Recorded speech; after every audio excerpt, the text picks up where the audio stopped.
Hello and welcome to Shanghai Eye. Here on Dragon TV, Monday through Friday, we'll bring you stories to explore and decode China. I'm Chen Xuan. And I'm Timothy Pope. We're going to focus on business, urban life, technology, arts and culture, and sports, and everything that makes Shanghai amazing. Some foreign residents in Shanghai were invited to observe the opening ceremony of the city's Two Sessions. Among them were Magnolia Award winners recognised for their contributions to Shanghai. For many, it was their first time watching the process up close and listening to issues that connect directly to their work and lives in the city. Zhang Hong talked to some of the observers and brings us their perspectives. Shanghai's Two Sessions are one of the city's most important political events because they recap the previous year and set the agenda for the year ahead. But inside the opening sessions, some of the audience weren't Chinese. Foreign residents, including consular representatives and professionals recognized for their long-term contributions to Shanghai, were invited to observe the proceedings up close. Some were attending for the first time, others were returning for a second year. The observers don't vote, they don't submit proposals at the Two Sessions. That raises a question, why invite them at all? Well, the idea is to help them understand how priorities are set, what topics are discussed, and then carry that knowledge back into their own network. We have formal occasions as well for us to give our feedback. I'm also the chairman of Hongqiao Friendship Association that we work with the Channing district and we have this two-way dialogue going on, and I'm actively participating in those events.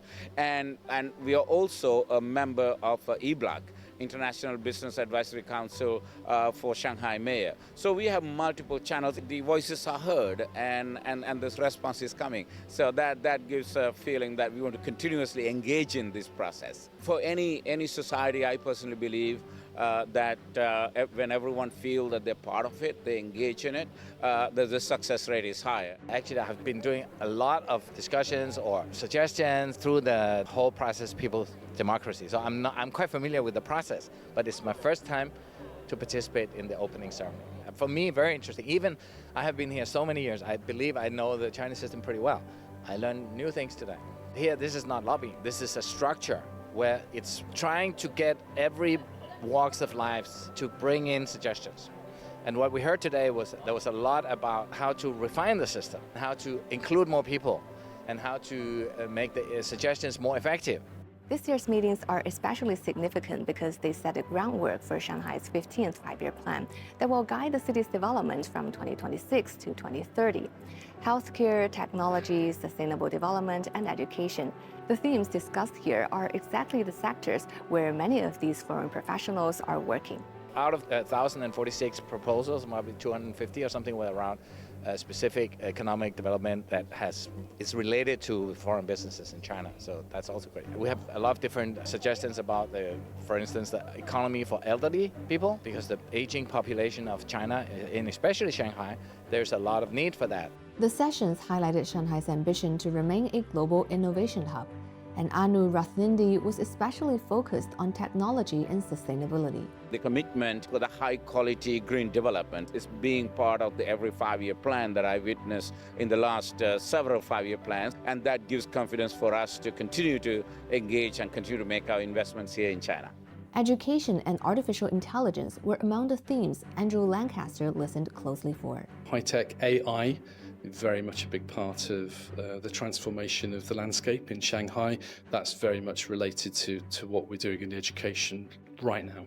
That's where we can have support. That's exactly what those kind of conferences can do. Bring people together, listen to each other, and then work together on solutions that are going to benefit everybody within the wider community. Dr. Maskai revisited the documents after the meeting. Healthcare and medical tourism are areas he follows closely. He sees growing global interest in Shanghai's medical system, especially with regards to CAR-T treatments, cancer treatments and so on. So Shanghai is really a leading pioneer, city in that field. Policies around how to make medical tourism, more accessible, that would be really good. Another interesting topic would be, which the Shanghai government already started, is wholly foreign-owned hospitals. that is direction to go, because it's going to be an integration of public and private hospitals coming together to deliver healthcare. Cultural exchange remains another bridge linking Shanghai with the world, reinforcing the city's identity as an international crossroads.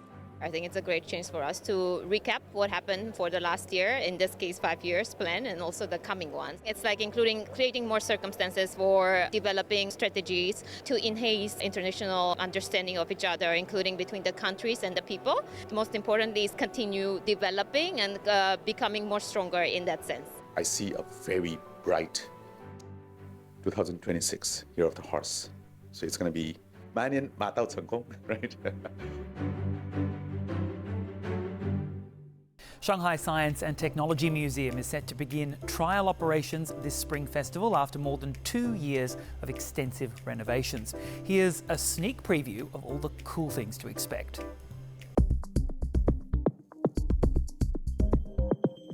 变化很大，科技感会更贴近现代。能看到更多的这个互动设备以及这个新的体验，感觉还是很好的。我觉得机器人挺酷的。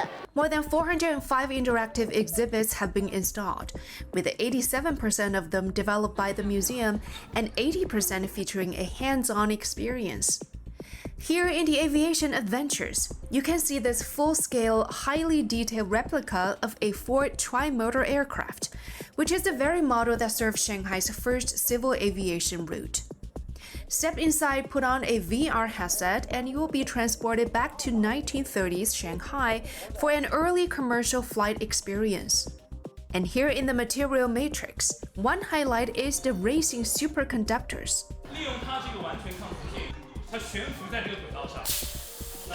With a total investment of around 820 million yuan, the project spanned more than 100,000 square meters of building renovations and 21,000 square meters of renewed exhibition space, making it one of the biggest single renovation projects of any science museum worldwide. 我们非常期待孩子们看到一个好的展项他会哇一声，他发现了非常有趣的现象。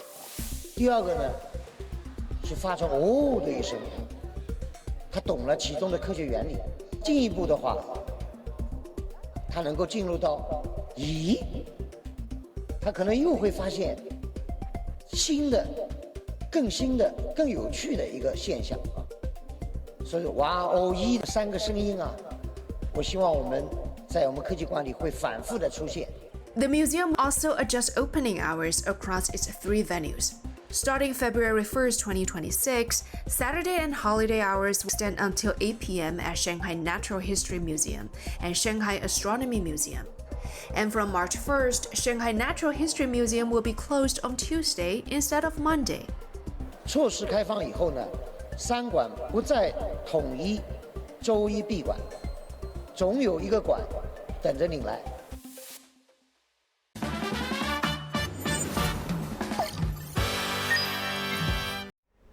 Now moving on to today's Shanghai Two section. Shanghai has been implementing household waste classification for 7 years. So for some of you who are not familiar to the system, here are the basics.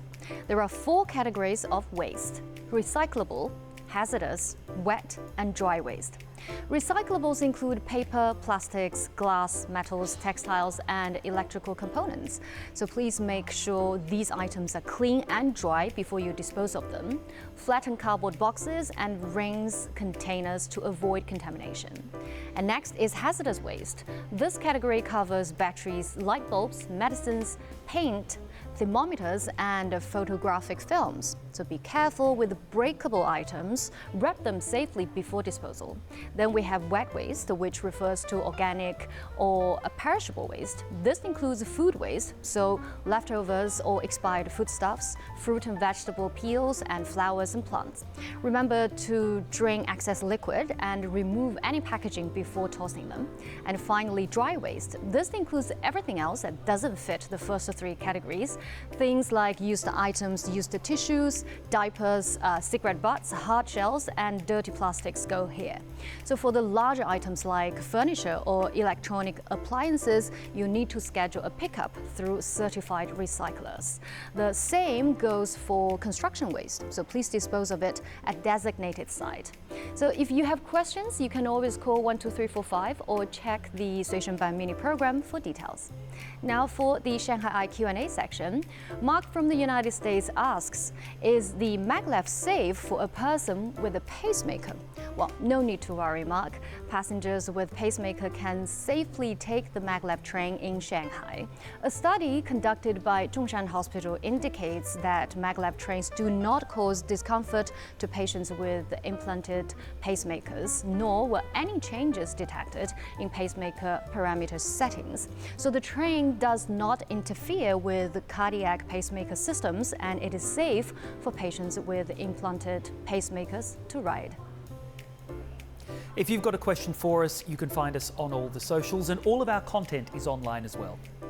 We'd love to hear from you, so do join us here on Dragon TV Monday to Friday. Thanks so much for watching. We'll see you next time. See you.